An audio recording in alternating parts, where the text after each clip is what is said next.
17, so I leave you the floor. Thank you.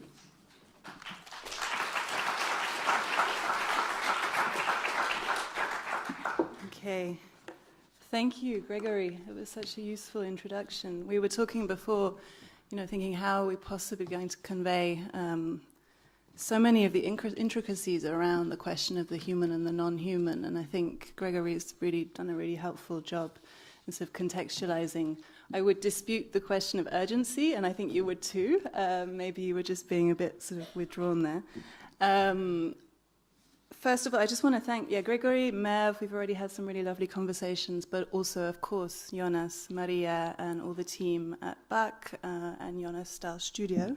It's a pleasure to be back engaging in conversation with everyone here. There's many familiar faces. I also just want to note my own position. I'm coming at this as an academic, someone who deals with theory, but who appreciates the practice of other people, which isn't to say that academia isn't a practice. So I will be talking in more abstract terms, so just bear with me. So I won't be showing any images. Hopefully what I'll sort of sketch out will then inform quite nicely Merv's presentation, which will be giving us lots of really concrete examples, and then we can bring it all back in the conversation. Also, what I'll be sketching out might not seem so urgent, but it is urgent, so we can bring that back in the conversation, especially in terms of non-human rights and human rights. What else? I realize there's a very important conversation to be had around post-colonial and decolonial thinking and how that cuts across the human, non-human divide. That's something I'm very invested in, but I'm actually going to take a slightly more sort of mainstream approach, going through, first of all, a sort of Western conception of the human in order to then move beyond that to the non-human, which would then lead to the post-colonial and decolonial. But anyway, I'll begin. So I'd like to begin with Jonas's evocation earlier on of assemblism as providing the ground for a new us, with the potential to shatter the us-them divide that has brought the new authoritarian world order into being.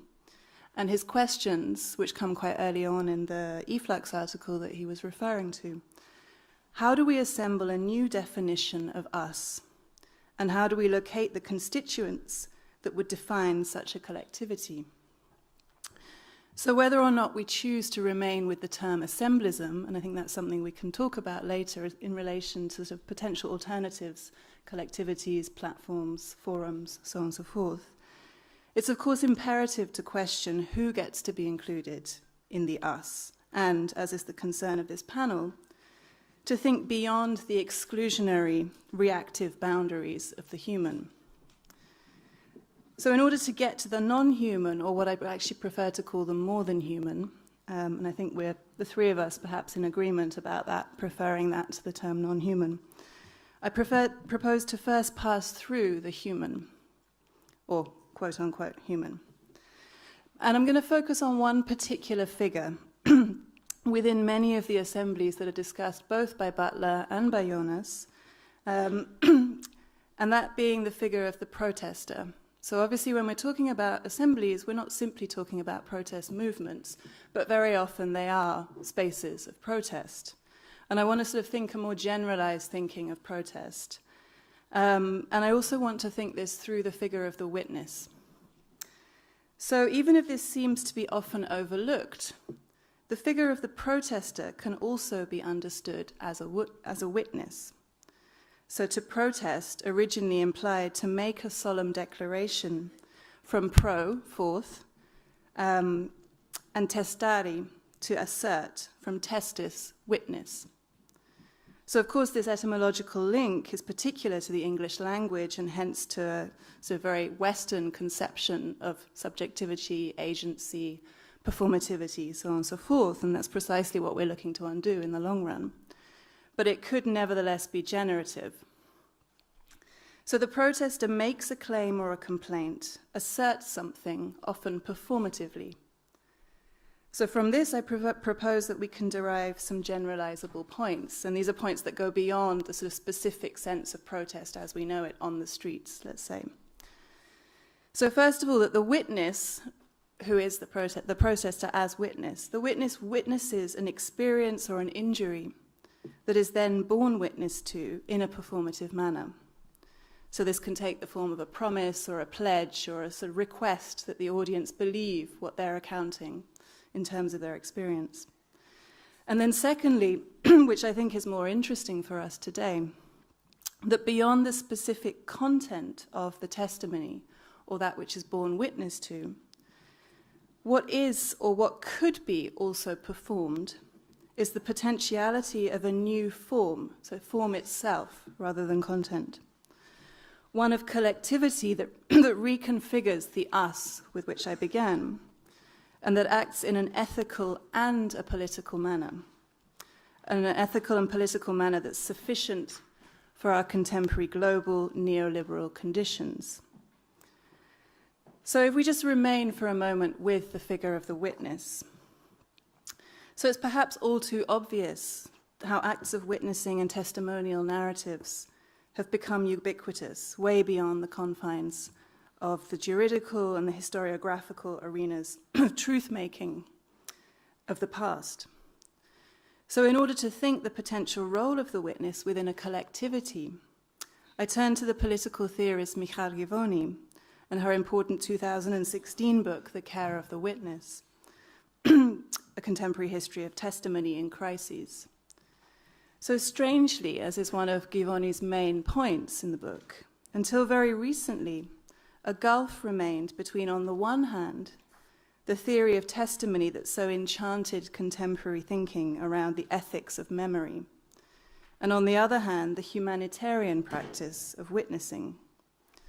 So in other words, between, simply put, moral concern and political activism. So in the first camp, that of moral concern, in what has come to be known as the era of the witness, and this is roughly speaking the end of the 20th century, a proliferation of studies examine testimony, for instance, within trauma studies, Holocaust studies, memory studies, and really study the way in which the troubled performance of testimony became integral to the consolidation of witnessing and testimony as the tenacious trace of humanity in politics. So Givoni goes through many post-structuralist thinkers to show how bearing witness was rendered ethically meaningful by serving as a monument to the collapse of the foundations of knowledge, morality, and politics, whose crises was supposed to be the main exhibit staged by the act of witnessing. So for Givoni, however, by confining the ethicality of witnessing to the reenactment of a loss, post-structuralist theory had obfuscated the real challenge that witnessing had posed to liberal normative ethics, a challenge that the iteration of the bankruptcy of ethics can tell us very little about. So in short, testimony theory ignored the political meaning or the political settings in which witnessing unfolded, and we can add, of course, continues to unfold. So if this theorization of witnessing as a moral concern ignores the political context, then the opposite can also be said of the other camp, that of political activism. And this is where things get much more interesting for our present concern, and it's all leading up to a sort of sense of more than human collective witnessing. So as Givoni shows through her case study of the internal dilemmas and debates regarding humanitarianism or humanitarian witnessing within Médecins Sans Frontières, she shows that studies that looked at witnessing and testimony through the prism of global media and global advocacy campaigns focused on their political instrumentality, but neglected the ontological mutations that they had undergone as they burst into the domain of ethics and politics. So whilst looking at Médecins Sans Frontières and all of the issues that arise from their sort of self-examination of their own practices, she draws from Michel Foucault's notion of ethics as a reflective and socially guided care of the self. And we need to be thinking about the practice of witnessing in terms of care. with her claim being that the cultivation of the self is not incompatible with a politics that underscores the responsibility towards the other, and that it is precisely an organization such as MSF that we witness the combination of the two. So you have this final moment where ethics and politics are coming together in a collective practice. So here the humanitarian witness becomes not just a source of eyewitness testimony, but also a character to take on. So if we're thinking about the bodies that make up an assembly, we're thinking about some form of character or personality that's being taken on as an action. So a character who pursues outspoken statements or acts of truth-telling to be carefully deliberated within, admittedly, Western public spheres. But my proposal is we can translate this beyond the sort of typical conception of the public sphere in the Western thought. So here then is the entrance of the still ethically concerned, reflexive witness into the sphere of politics. So moreover, Givoni draws from Michel Ferre's conception or his account of non-governmental politics and its attendant shared determination not to be governed thusly, as a means of contesting neoliberalism from within. So this allows for witnessing to be conceptualized as a tool in the arsenal of the critique of power and government typically exercised by non-governmental politics. So it's through a collective witnessing that citizens mobilize efforts to carve out for themselves new avenues for public action beyond those already prescribed in official politics. But my question here, and this is where I move beyond the human, is does this collective witnessing need to be restricted, A, to the citizen, and B, to the human? So one of my research interests is exploring modes of responding to the slow, neo-colonial, anthropocenic and anthropocentric disasters of environmental violence. And I say disasters, but there's always a problem here in how to respond to these issues and these events and how to bear witness to them, insofar as the temporality and intensity of this violence, when it's environmental violence, often evades representation. It often evades spectacles and the spectacle of disaster. And this would be another issue, another reason why we would need to turn to more than human actors or beings in order to begin to find a way to represent this slower scale. So in other words, I'm thinking of the conjunction between violence enacted upon both humans and non-humans. So for instance, living beings such as animals and plants, but also non-living entities such as geological formations. So violences that take as their conceptual and epistemological premise colonial/Enlightenment binaries between nature and culture, subject-object, civilization and savagery, the human and the animal, and so on. Binaries that have been used to justify patriarchy, racism, and the exclusion of certain groups of humans from citizenship, and the luxury of human rights, i.e. the exclusion of certain humans from the us. So all of this is to say that when I'm thinking of the rights of nature, which is something that Gregory already mentioned, and we can talk about more later, I'm also thinking of human rights. The two go hand in hand. You know, the boundaries between the two are quite hard to locate, even though at the same time there is this very, very artificial construction of the boundary around the human. So it's here that our conception of witnessing requires updating. So to stress, no longer the heroic, sovereign individual, the witness must therefore be one of many. So the witness must be but one voice that speaks truth to power and that resists the transfer of responsibility onto private individuals or non-governmental actors. So in Givoni's words, the witness must be one that resists the contemporary government by responsibilization, i.e. the transfer of responsibility onto the individual. And this is what makes this particularly specific to our present moment. So it's worth stressing here, of course, that the increasing neoliberal tendency to force us to fight climate change as individuals, as such transferring responsibility from the state or also international organizations. And the same, of course, goes for so many other issues, and more generally for the creation and sustenance of what Jonas already named as a livable life. So for many, the figure of the witness, both as a solitary figure and as part of non-governmental collectivity, i.e. as both an ethical and a political figure, is to preserve some form of humanity in the face of inhuman events, so for instance, genocide. But of course we need to open up these questions, legal categories of genocide in relation to ecocide, and see how the two are intertwined. But in many instances it's clear that humanitarian disasters are catalyzed by human-induced climate change, by an outmoded conception of the human in relation to its non-human environment. So by one form of superiority, by a conception that's based on superiority, mastery, and usurpation, rather than symbiosis and ecological stewardship. So here, humanist thinking, blind to the legacies of Western imperialism and contemporary neo-colonial extractivism, reveals itself in all its inadequacies. So against this backdrop, the political and ethical question of who counts as a witness, whose testimony we in fact need to listen to, or to read, or to translate, mobilize, also encompasses the non-human.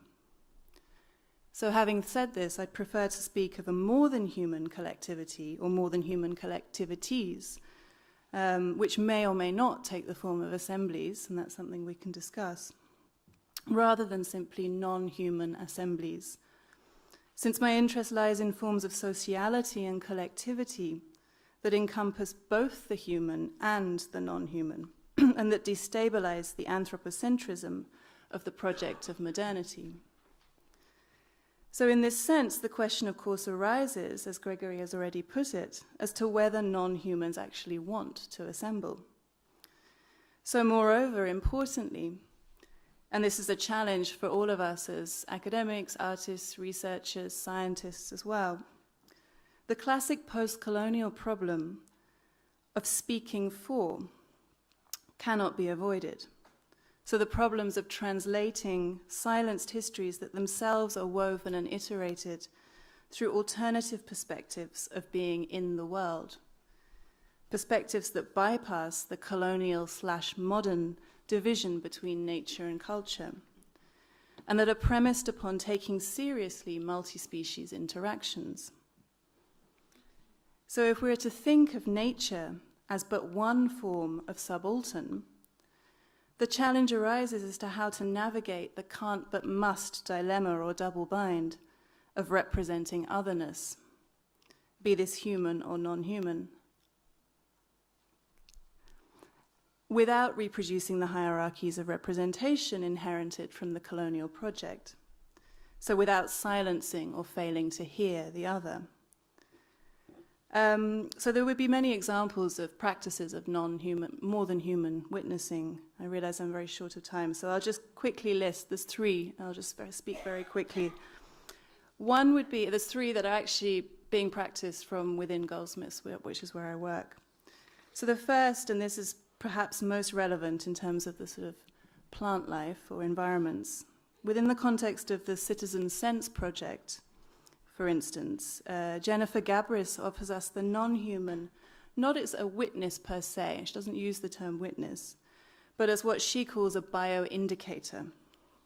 So looking, for example, at the capacities of lichens to indicate or to express pollution, she implicitly speaks to post-colonial concerns regarding representational power structures, instead proposing, and in a similar vein to people thinking about different senses of perspective and multinaturalism, such as Viveros de Castro, that we can take into account non-human perspectives. So as such, organisms might be approached as having perspectives as persons, and evoking the words of the anthropologist Anna Singh, we might recast our encounter with nature, quote unquote, and its multiple overlooked participants, who here begin to take on the roles constituting social relations with other beings. Similarly, my colleague Susan Shipley's work, she develops what she calls the material witness as an operative concept which foregrounds the expressive quality of matter, demonstrating how media artifacts and environmental conditions themselves bear witness not only to events, but also to the sorting and registration processes imposed upon them, for instance, within international legal institutions, that are imposed upon them in order for them to qualify as evidence in the first place. Susan Shipley's work is integral to the project of the research agency Forensic Architecture. This will be my last example. An agency led by the architect and theorist A.L. Weisman that comprises architects, theorists, lawyers, scientists, artists, and filmmakers, and that gathers and presents spatial analysis in legal and political forums across the world. And we can perhaps work with this notion of assembly as forum, given that the Latin forensis means pertaining to the forum, i.e. the Roman political, legal, and economic forum. So in the forum thus understood, material and spatial evidence is interpreted and narrated through acts of translations across different registers, as well as persuasion and rhetorical skill. So the work of forensic architecture is based on the agency of matter, be it this organic or inorganic, or object witnesses, to question factual reality as expressed by the state. This is the important thing to think about in terms of the non-governmental politics that I mentioned earlier. And of course, these object witnesses could include natural environments. So in other words, to use the investigative apparatuses of the state against the state, above all in respect to its violations, in chime with the non-governmental politics already evoked. So here, the testimony of the inanimate is ventriloquized, radically expanding and reformulating the meaning of testimony, and, in Weisman's words, eroding its sanctity. So together, these three examples of the reorientation of the witness provide fodder for what Weisman calls potential political agencies, and what we might call new emerging witness collectivities. It also opens up into the question of whether we can include the witness in the practice of commoning, and I think that is perhaps a nice segue to Merv's presentation. Sorry for going over time.